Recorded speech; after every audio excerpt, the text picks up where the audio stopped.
Jacob représente et illustre tout ce qui concerne le chemin de la vie pour Dieu.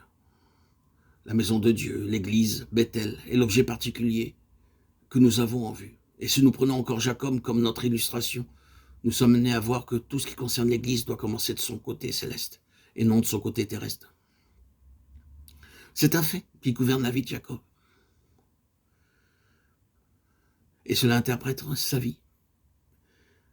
Il est significatif et impressionnant de voir lorsque Jacob se met en route au commencement de son pèlerinage, non seulement de son pèlerinage sur cette terre, mais de cette histoire spirituelle qui se forme derrière toutes les expériences et tous les événements et les incidents de sa vie et de sa marche terrestre, que le premier point où il est arrêté, bien que pour une nuit seulement, c'est Bethel.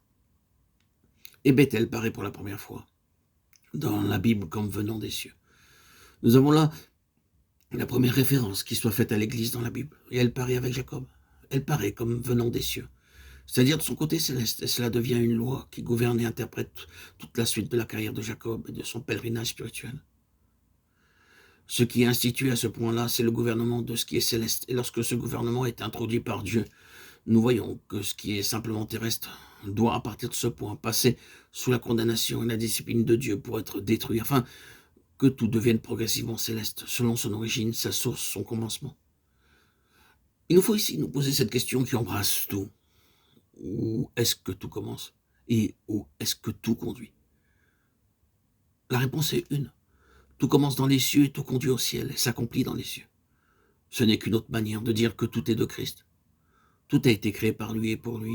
Il est avant toute chose et toute chose subsiste en lui. Colossiens 1, 16, 17. Bien que la vérité correspondante ne soit pas exprimée, il y a beaucoup de passages qui révèlent aussi le fait qu'il est après toute chose et non seulement avant toute chose. Tout cela, nous voyons symboliquement représenté par l'échelle de Jacob. Quelque chose venant du ciel et se posant sur la terre. L'Éternel se tenant au sommet et les anges de Dieu montant et descendant. Reportons cela au premier chapitre de Jean et nous retrouvons le même principe à l'œuvre dans cette parole. Voici un véritable Israélite dans lequel il n'y a point de fraude. Point de Jacob. Et ensuite, dans ces mots adressés à Nathanaël, tu verras de plus grandes choses que celles-ci.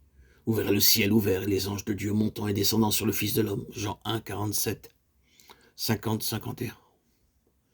C'est Christ qui relie le ciel et la terre au ciel, et c'est par lui que toutes les communications divines sont faites à l'homme. C'est Christ qui accomplit cette parole où Dieu t'est apparu. Genèse 35, 1. La maison de Dieu, c'est Christ. Et souvenons-nous que, tandis que cela est vrai, le Christ, personnellement, ce que nous devons voir comme étant la révélation du mystère, c'est que la maison de Dieu, c'est Christ exprimé corporativement dans l'Église qui est son corps. Et c'est dans le Christ corporatif, dans le corps dont il est la tête, que se trouve la révélation de la communication de Dieu. C'est là, dans cette maison de Dieu, l'Église, que nous avons ce que Jacob a appelé la porte des cieux. L'Église est le Bethel de Dieu.